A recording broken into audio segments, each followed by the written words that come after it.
Welcome friends. और आज का टॉपिक काफी इंपॉर्टेंट होने वाला है, ठीक है। और आज जो है मेरा टॉपिक होने वाला है ट्रेन। ट्रेन काफी इंपॉर्टेंट चैप्टर है और आप लोग हेडिंग से ही आप लोग काफी खुश हो गए होंगे, क्योंकि आज का क्लास काफी इंटरेस्टिंग होने वाला है। और इससे परीक्षा में आप लोग को प्रश्न देखने को मिलता ही मिलता है, ठीक है।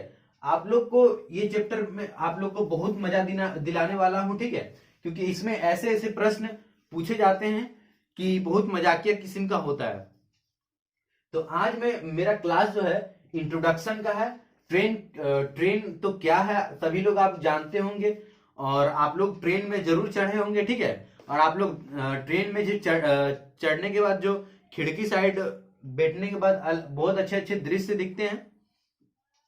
तो प्रश्न भी कुछ इसी तरीके से रहने वाला है, ठीक है। तो आज मैं इंट्रोडक्शन क्लास है मेरा। तो चलिए चलते हैं। कुछ नियम इसमें कुछ नियम बनाए गए हैं इस चैप्टर को, क्वेश्चन को सॉल्व करने के लिए, इसके प्रश्नों को। तो पहला नियम क्या है, देखिए। पहला तो मेरा जो बेसिक फॉर्मूले हैं कुछ, उसको आप लोग को समझ लेना है। पहला बात तो चाल बराबर जो एक फॉर्मूला है, चाल बराबर दूरी बटा समय। समय, चाल बराबर दूरी बटा समय, ठीक है। यहां से आप लोग अरेंजमेंट कर सकते हैं, यहां से आप लोग दूरी भी निकाल सकते हैं, समय भी निकाल सकते हैं। तो इससे आप लोग का 3 फॉर्मूला बन जाएगा, ठीक है। अगर आप लोग को दूरी यहां से निकालना है तो चाल बराबर चाल गुना समय करना होगा। और अगर आप लोग को समय निकालना है, अगर आपको क्या निकालना होगा, समय, तो समय बराबर क्या करना होगा, दूरी बटा चाल, ठीक है। इतना तो आप लोग समझ गए होंगे। जो चाल क्या होता है, किस व्यक्ति का जो स्पीड होता है उसको कोई दूरी को, मतलब कि 10 किलोमीटर ये एक दूरी होता है। समय कोई समय टाइम का बात करता है, ठीक है। तो अगला क्या है मेरा, तो अगला एक सापेक्ष गति। सापेक्ष गति, सापेक्ष गति क्या होता है, सापेक्ष गति। दूसरा क्या है, तो सापेक्ष गति। सापेक्ष गति, देखिए इसको एकदम एकदम जिसको बोलते हैं दोस्तों ठेठ भाषा में, इसको आप लोग समझ लें, ठीक है। सापेक्ष गति क्या होता है, सापेक्ष गति क्या होता है। मान लेते हैं कोई ट्रेन जो है, ये एक ट्रेन है, ट्रेन ये T1 है और T2, ठीक है। T1 और T2, ये T1 है, एक T2 है। तो इसमें आप लोग को क्या करना है, जब कोई ट्रेन एक ही दिशा में जा रही होती है, आप लोग अगर ट्रेन में चढ़े होंगे तो आप लोग को पता होगा, आप लोग जिस दिशा में जा रहे हैं उसी दिशा में और एक ट्रेन जा रही है, आ रही है, मतलब जा रही है। तो उसके चाल का अंतर, चाल इसमें क्या करना होगा, तो मतलब कि समान दिशा है, समान दिशा में चाल का अंतर होगा, ठीक है, अंतर होगा, ठीक है। समान दिशा में क्या होगा, चाल का अंतर होगा। समान दिशा, मान लेते हैं अगर कोई ट्रेन एक ही दिशा में जा रही है, ये भी उधर ही जा रही है और T2 भी एक ही दिशा में जा रही है, तो उसमें क्या होगा, दोनों का जो चाल होगा, स्पीड है S1 और S2, दोनों का जो है स्पीड का अंतर हो जाएगा। ये कंडीशन बनता है यहां पे, S1 माइनस S2, मतलब समान दिशा में क्या होगा, तो चाल का अंतर होगा, ठीक है। और एक होता है अपेक्षित गति, और एक क्या होता है, अपेक्षित गति। अपेक्षित, और एक क्या होता है, तो अपेक्षित गति होता है, ठीक है। अपेक्षित गति क्या होता है, अपेक्षित गति, मान लेते हैं कोई ट्रेन इस डायरेक्शन में जा रही है, ठीक है, ये एरो वाले डायरेक्शन में, ये T1 है, ट्रेन 1 है। और एक ट्रेन है जो इस उसके विपरीत साइड, विपरीत दिशा में जा रही है, ठीक है, इधर जा रही है। तो उस समय कंडीशन जो होगा, उस समय कंडीशन क्या होगा, विपरीत दिशा में, विपरीत दिशा में चाल का योग होगा, चाल का योग होगा। मतलब कि दोस्तों आप लोगों को कॉपी में यही नोट करना है कि मान लेते हैं अगर कोई ट्रेन एक ही दिशा में जा रही है, दो ट्रेन एक ही दिशा में जा रही है, तो उसका चाल का अंतर होगा, उसके चाल का क्या होगा, अंतर होगा। और अगर कोई ट्रेन उस विपरीत दिशा में, मतलब कि एक दूसरे के विपरीत जा रही है, तो उसकी चाल का क्या होगा, योग होगा। आप लोग फिगर के माध्यम से भी आप लोग समझ सकते हैं। ठीक है, ये तो हो गया। अब बात आता है कि आप लोग का क्वेश्चन बनेगा कैसे। ठीक है, अब आप लोग का क्वेश्चन, सबसे इंपॉर्टेंट जो नियम है इस चैप्टर में, वो नियम ये है, 1 नंबर। ठीक है,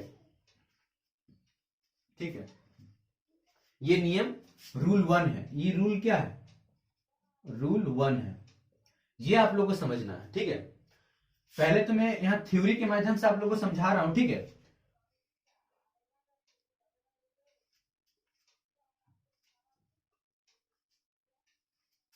जब कोई ट्रेन, जब कोई ट्रेन किसी ऐसे वस्तु को पार करती है, वस्तु को पार करती है जिसमें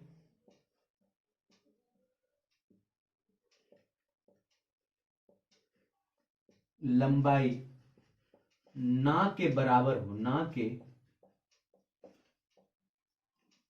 बराबर हो,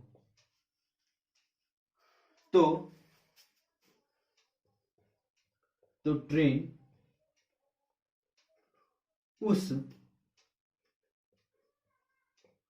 वस्तु के साथ साथ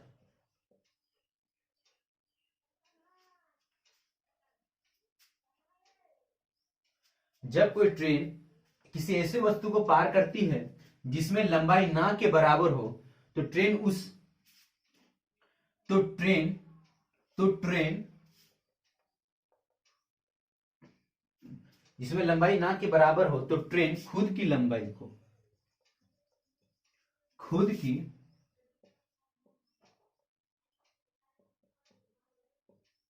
लंबाई को पार करती है।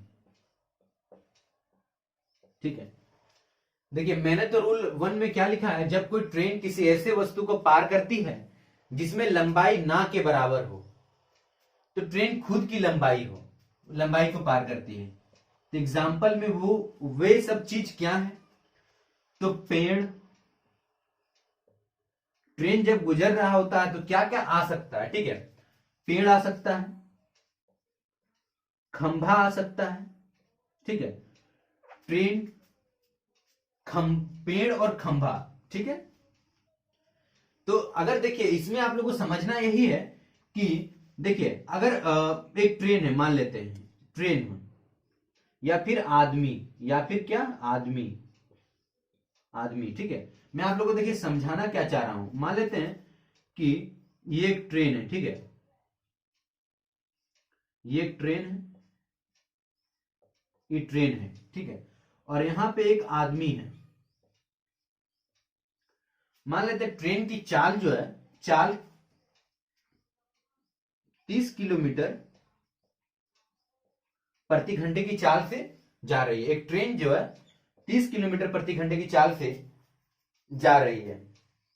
ठीक है, और इस व्यक्ति को मान लेते हैं पार कर रहा है। इस व्यक्ति को जैसे ही पार कर लेगा, ठीक है, तो जो लंबाई मेरा निकलेगा वो ट्रेन की लंबाई निकलेगा, मतलब कि उस खुद की लंबाई को पार करेगी। ठीक है, जितने समय में पार करेगी, ठीक है, वो ट्रेन की लंबाई हो जाएगा। ठीक है, आगे मतलब कि क्वेश्चन इस तरह का आएगा तो आप लोग को समझ में आ जाएगा पूरा जो इस नियम का मतलब क्या होता है। ठीक है, तो रूल 1 में ये समझना है। अगला नियम रूल 2 क्या है, रूल 2,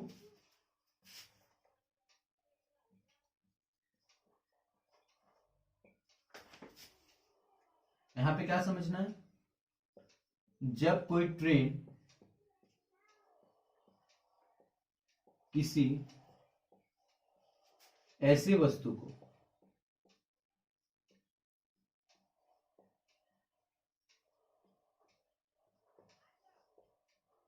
पार करती है जिसमें लंबाई हो, जिसमें लंबाई हो, तो उस वस्तु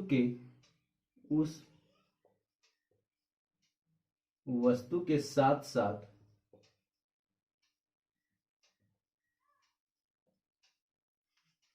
खुद की लंबाई को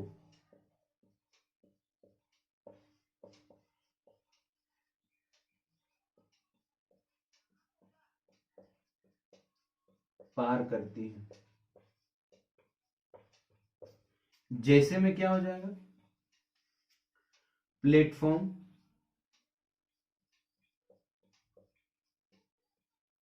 प्लेटफॉर्म हो गया। दूसरा क्या होगा, जो गुफा हो जाएगा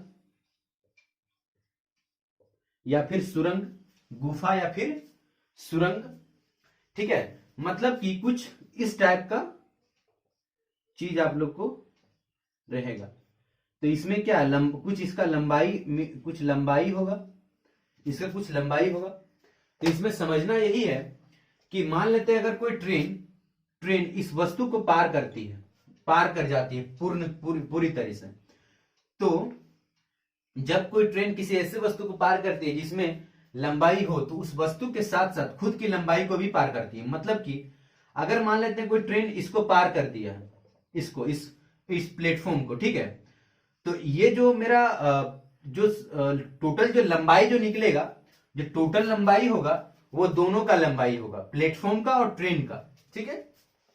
आगे इस तरह से क्वेश्चन आप लोग को मिलेगा तो आप लोग को पूरी अच्छे तरीके से समझ में आएगा, ठीक है। एक एग्जाम्पल है, एक एग्जाम्पल आप लोग को देख लेते हैं, क्या एग्जाम्पल है, ठीक है। एग्जाम्पल में क्या बोल रहा है, कुछ एग्जाम्पल देख लेते हैं। सगीर अहमद का एग्जाम्पल नंबर 1, ठीक है। सगीर अहमद का एग्जाम्पल 1 क्या बोल रहा है, बोल रहा है 45। देखिए और एक चीज आप लोग को पहले और एक चीज आप लोग समझ लीजिए, एक डायरेक्ट आप लोग को नियम है, ठीक है, कि मान लेते हैं कोई चाल है, कोई चाल है, मतलब कि 30 किलोमीटर प्रति घंटे, 30 किलोमीटर प्रति घंटे की चाल को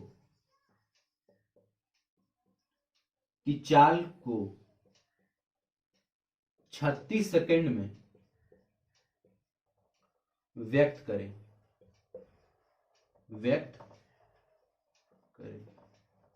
कभी भी देखिए आप लोगों को कोई भी आप लोगों को क्वेश्चन में चाल आएगा, ठीक है, कोई भी आप लोगों को क्वेश्चन में चाल आएगा, तो आप लोग अगर 36 सेकंड का वैल्यू में अगर आप लोग को लिखना है तो 36 सेकंड बराबर डायरेक्ट जितना है एक जीरो आप लोग को बढ़ा देना है, मतलब कि 300 मीटर। आप लोग सही सुन रहे हैं, ठीक है, कि आप लोग को कभी भी कोई भी चाल है, ठीक है, आप लोग को 36 सेकंड में आप लोग को लिखना है तो डायरेक्ट जो दिया रहेगा उसमें आप लोग को एक जीरो बढ़ा देना है। मतलब कि अगर 36 सेकंड बराबर यहां 30 किलोमीटर प्रति घंटे की चाल है तो आप लोग को 36 सेकंड में लिखना है, तो आप लोग को 300 मीटर लिखना होगा, ठीक है। तो अब मैं आप लोगों को क्वेश्चन देखिए आप लोगों को कैसे सॉल्व होगा, क्वेश्चन आप लोगों को कैसे सॉल्व होगा, बस इतना ही नियम आप लोग को याद करके रखना है, और क्वेश्चन कैसे सॉल्व होता है वो मेरे पे छोड़ दीजिए। तो एग्जाम्पल वन के लिए क्या बोल रहा, बोल रहा 45 किलोमीटर प्रति घंटे की चाल से जाती हुई रेलगाड़ी किसी प्लेटफॉर्म खंबे को 10 सेकंड में पार कर जाती है। एक रेलगाड़ी है, ठीक है, ये मान लेते रेलगाड़ी है, और एक क्या बोल रहा है, टेलीफोन का खंभा है, टेलीफोन का एक खंभा है, ठीक है, यहाँ पे टेलीफोन का एक खंभा है, ठीक है, खंभा है ये। तो आप लोग को और ट्रेन का जो है चाल दे दिया है 45 किलोमीटर प्रति घंटा। इसका चाल कितना दिया गया है? 45 किलोमीटर प्रति घंटा। देखिए सॉल्व कैसे करना है, ठीक है। मैं आप लोग को रूल 1 में आप लोग को क्या बताया था, जब कोई रेलगाड़ी किसी ऐसे वस्तु को पार करती है, ठीक है, जब कोई रेलगाड़ी किसी ऐसे वस्तु को पार करती है जिसमें लंबाई ना के बराबर हो, मतलब कि पेड़, खंभा या फिर कुछ भी ऊंचाई वाला चीज या फिर आदमी, तो उस वस्तु के साथ साथ खुद की लंबाई को भी पार करती है, ठीक है। प्रश्न में देखिए क्या बोल रहा है, 45 किलोमीटर प्रति घंटे की चाल से जाती हुई रेलगाड़ी किसी टेलीफोन के खंभे को 10 सेकंड में पार कर जाती है, तो रेलगाड़ी की क्या लंबाई है। तो पहले 45 किलोमीटर प्रति घंटा दिया है, तो इसको 36 सेकंड में पहले आप लोग चेंज कर लीजिए, मतलब कि 450 मीटर। मीटर में आप लोग को चेंज हो गया, मीटर में चेंज हो गया। उसके बाद और क्या आप लोग को, तो फिर बोल रहा है 10 सेकंड में पार कर जाती है, 10 सेकंड में पार कर जाती है। तो 450 बटा 36 गुना 10, तो 9 चौक 36 और 9 बचे 45। तो ट्रेन की जो लंबाई होगी, ट्रेन की लंबाई कितनी हो जाएगी मेरा,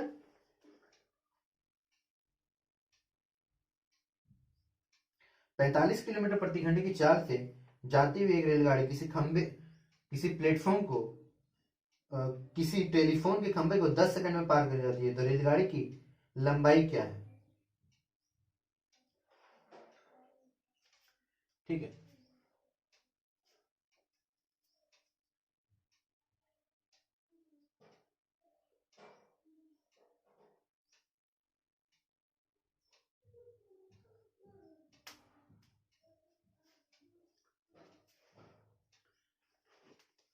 और कटेगा, ठीक है, और कटेगा, और यहां पे कटेगा, तो 4 के 4, 4 दूनी 8 और 4 पचे 20, 125 मीटर। कितना आ जाएगा, 125 मीटर, ठीक है। तो अगले जो वीडियो होगा, अगला वीडियो में मैं अभ्यास को स्टार्ट कर दूंगा, और इसमें आप लोग को कोई भी डाउट है तो आप लोग कमेंट कीजिएगा, ठीक है, कि सर डाउट है। मैं पिछला क्लास में और अगला क्लास जो आने वाला है उसमें मैं और भी अच्छे तरीके से आप लोगों को समझा दूंगा। तो आप लोग को पूरा वीडियो देखने के लिए जय हिंद और जय भारत, ठीक है, थैंक यू।